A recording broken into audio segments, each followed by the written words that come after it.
आजो जनकपुर में महाड़वा बड़ा सुहावन लागे। आजो जनकपुर में महाड़वा बड़ा सुहावन लागे। सीता के चढ़ेला हरदिया मन भावन लागे। सीता के चढ़ेला हरदिया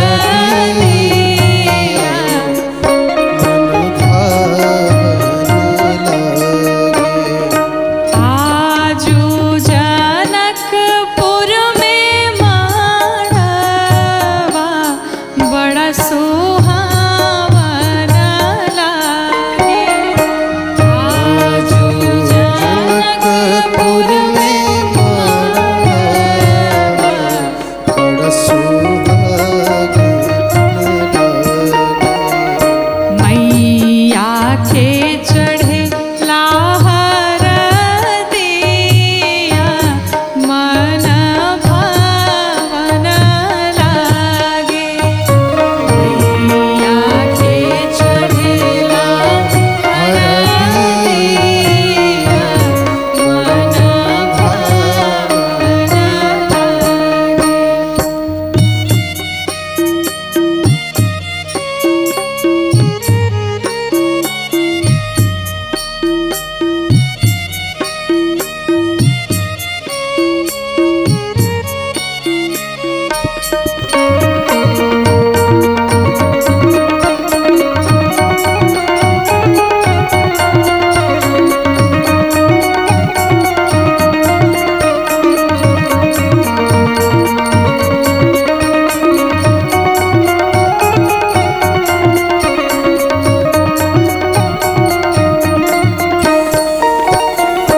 हरे हरे बसवा कटवले जनक राजा।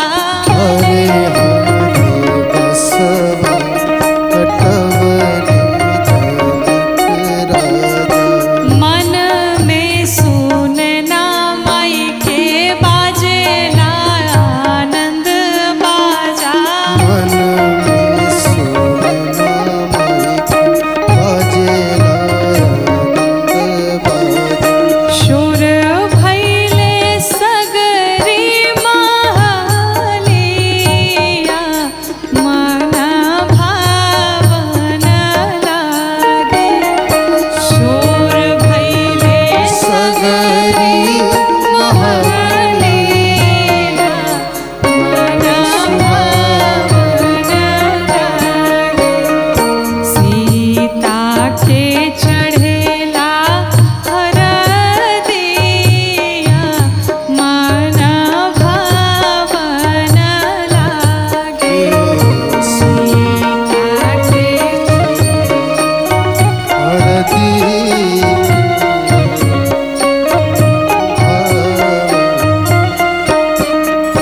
आज मिथिला में बारातियों को देख करके सभी प्रसन्न हैं। भगवान रामचंद्र को देख करके सभी आनंदित हैं। महाराज जनक माँ सुनैना के भाग्य की सभी प्रशंसा कर रहे हैं। सभी कहते हैं क्या? धनी रे नगरिया के उमड़ल भगिया। धनी रे नगरिया के उमड़ल भगिया। लगली सुनरसिया के अमर सुहगिया। लगे सुरसिया के अमर सुहगिया।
बात करते हैं।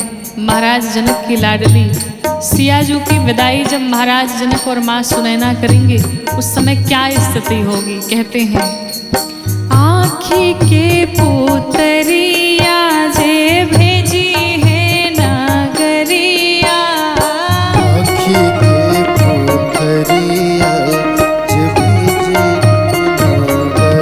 नगरिया, आँखी के पुतरिया जे भेजी है नगरिया, आँखी के पुतरिया जे भेजी नगरिया, धरती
जो भी बाबा का नाम दिन रात लेता रहता है, साधक कहता है, शिव नाम जो उचारे सब पाप दोष तारे।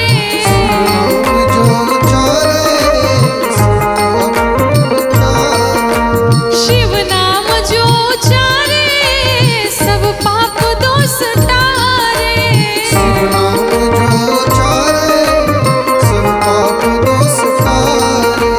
ब्रह्मानंद नाम विसारे, ब्रह्मानंद नाम विसारे, भव सिंधु पार तारा।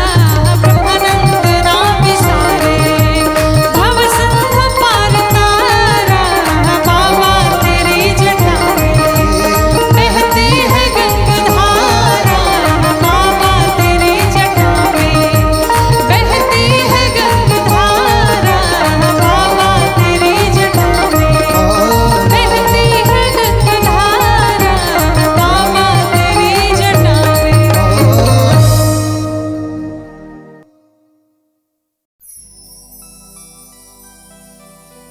जब भगवान शंकर विवाह के लिए तैयार हुए, लेकिन ये जीवन में, ये संसार में पहली ऐसी बारात थी कि दूल्हे के घर में कोई उत्सव नहीं था और बारातियों के घर में खूब उत्सव हुआ। सारे देवता अपने अपने घर जाकर के खूब श्रृंगार कर रहे हैं, लेकिन बाबा को कोई नहीं पूछता। गण बड़े परेशान हुए, नंदी भृंगी सब परेशान हैं। अंत में नंदी ने बड़ा प्रयास किया और बाबा से जाकर के धीरे से कहा सरकार, अगर आदेश हो तो आज हम ही आपको सजा दें, क्योंकि आप इस वेश में अगर जाएंगे, आज आप दूल्हा बने हैं, तो ये ठीक नहीं रहेगा। बाबा ने जैसे ही आदेश दिया, गणों ने बाबा का श्रृंगार करना प्रारंभ किया। कहते हैं कि कर्पूरा गौर, अरे करुणावतार हो दूल्हा सरकार भोला जी। कर्पूर गौर करुणावतार हो दूल्हा सरकार भोला जी। ससुरार चले खातिर तैयार हो दूल्हा सरकार भोला जी। ससुराल चले खातिर तैयार हो दूल्हा सरकार भोला जी। ससुरार चले खातिर तैयार हो दूल्हा सरकार भोला जी। ससुराल चले खातिर तैयार हो दूल्हा सरकार भोला जी।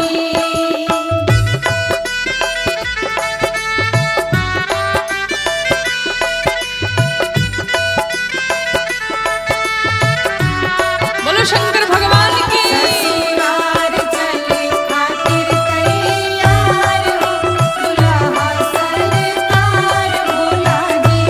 ससुराल चले खातिर तैयार हो दूल्हा सरकार भोला जी। श्रृंगार कैसे किया? जटाओं का ही मुकुट बना दिया, सर्पों को लेकर के आए और मोर तैयार कर दिए। जटा मुकुटा ओह सरप के मोरी। जटा मुकुट ओह पे सरप की मौरी। भभूति रमाई भोला रुचे लगले औरी। भभूति रमाई भोला रुचे लगले औरी। जटा मुकुटा ओह पे सरप के मोरी।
जब तक दूल्हा पाउडर ना लगाए दूल्हा कैसे लगेगा।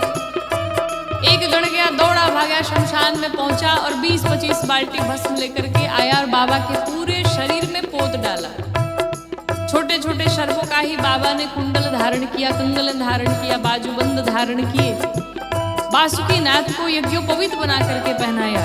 कहते हैं कुंडल कंकन पहिरे ब्याला, कुंडल कंकन पहिरे ब्याला, कमर में पेन्ही लिहले बाबा गाघ छाला, कमर में पेनी लिहले बाबा ब्याग छाला, कुंडल कंकन पहिरे ब्याला, कमर में पेन्ही लिहले बाबा बाघ छाला, सोहे बाल चंद्र पर के लीलार हो दूल्हा सरकार भोला जी। सोहे बालचंद्र बर के लार हो दूल्हा सरकार भोला जी। वो ससुरार चले खातिर तैयार हो दूल्हा सरकार भोला जी। ससुरार चले खातिर तैयार हो दूल्हा सरकार भोला जी।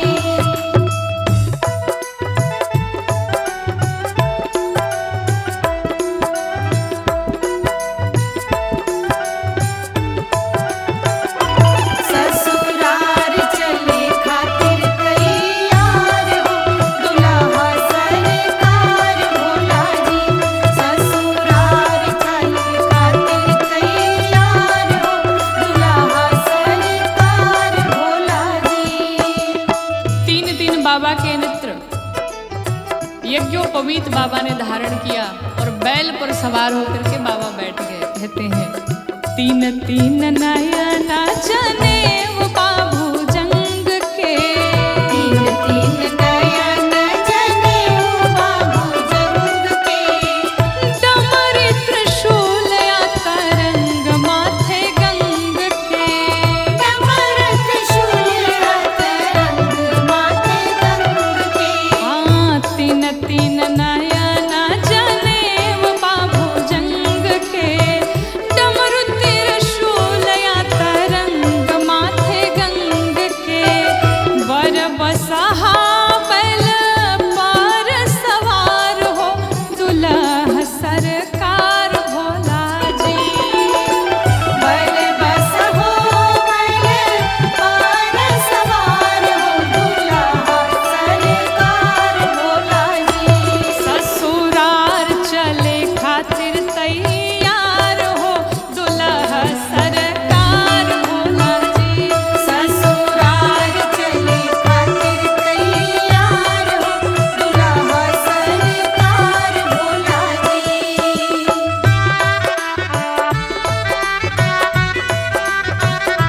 बोलो दूल्हा सरकार की। ससुरार चले खातिर तैयार हो दूल्हा सरकार भोला जी। ससुरार चले खातिर तैयार हो दूल्हा सरकार भोला जी। बाबा के इस श्रृंगार का जब देवताओं ने दर्शन किया, भगवान विष्णु ने सोचा कि अगर बाबा के साथ में जाएंगे तो पानी तक नसीब नहीं होगा। भगवान नारायण अपनी बारात लेकर के चल पड़े। नंदी ने कहा सरकार सारे बाराती भग गए। बाबा ने कहा जाने दो, जो आनंद अपने समाज वालों में है वो दूसरे में नहीं है, इसलिए अपने समाज वालों को बुलाओ। नंदी ने कहा सरकार अपने वालों को न्योता नहीं गया है। बाबा ने कहा वो बिना बुलाए भी चले आते हैं।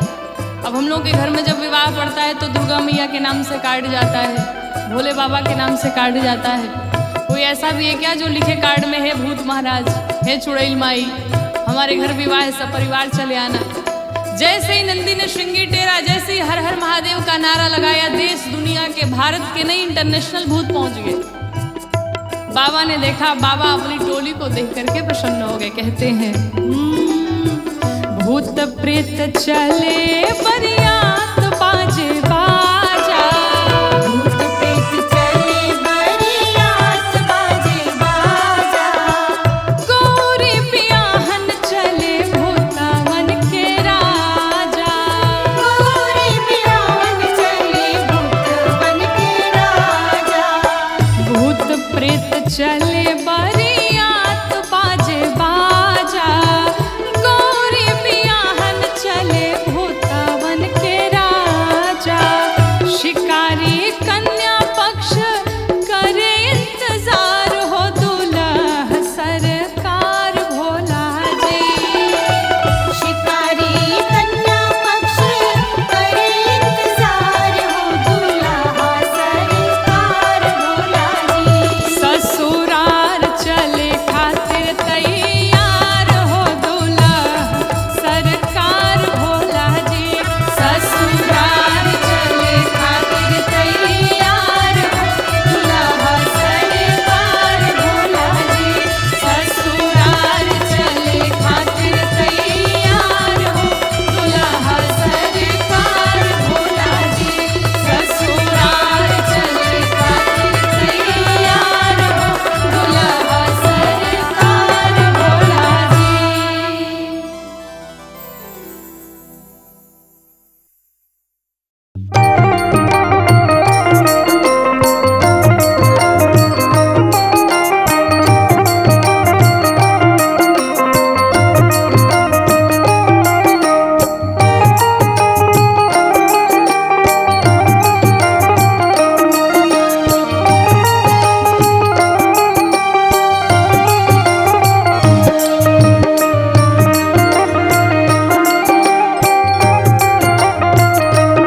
हो चले बाबा के बरतिया हिमाचल नगरी।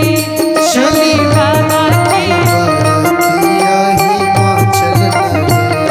हो चली भोला के बरतिया हिमाचल नगरी। चली भोला के बरतिया हिमाचल नगरी। हिमाचल नगरी हो हिमाचल नगरी।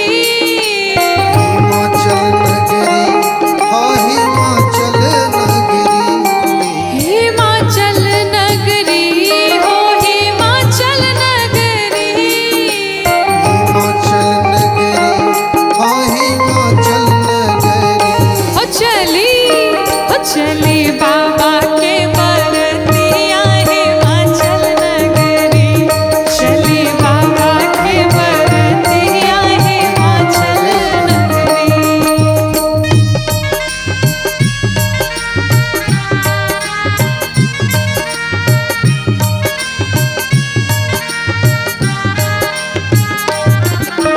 भाई वहाँ से झूमते हुए सभी लोग जय हो। बाबा भोलेनाथ की।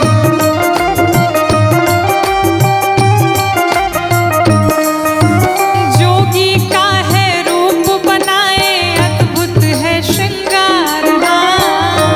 का है रूप बनाए अद्भुत है श्रृंगार।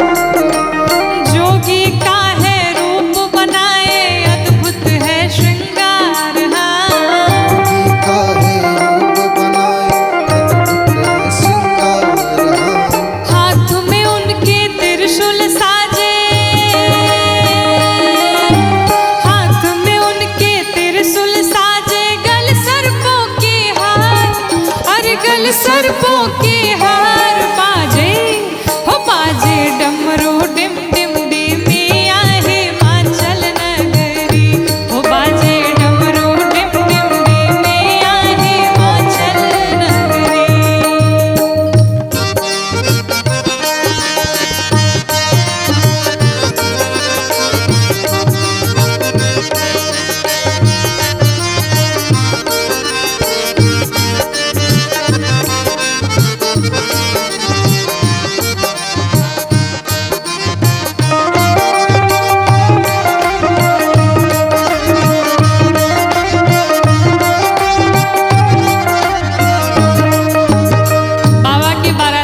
दर्शन करिए कैसे कैसे बाराती आए। कोई बाराती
सवारे जी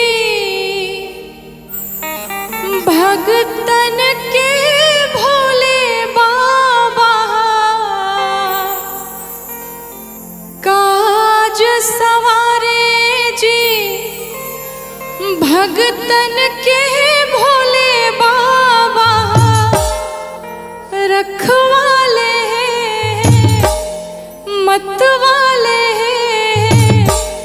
रखवाले मतवाले, बबम बम भोले शंकर, गले में नाग भयंकर, बबम बम भोले शंकर, गले में नाग भयंकर, बम बम भोले शंकर, गले में नाग भयंकर, बम बम भोले शंकर, गले में नाग भयंकर।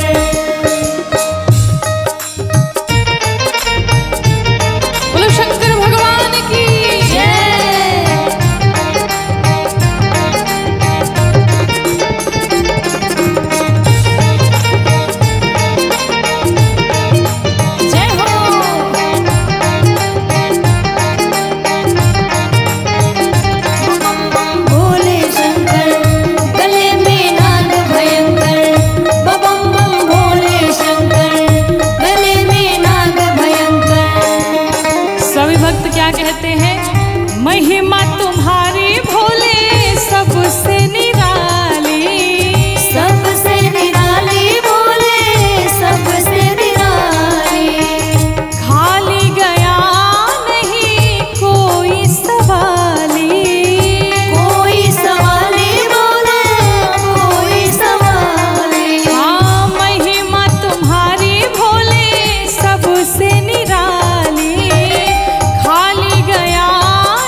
जटाओं में माँ गंगा सुशोभित हो रही हैं और ललाट पर प्यारा प्यारा सा चंद्रमा भगवान दिखाई दे रहे हैं। भक्त कहते हैं सिर पर था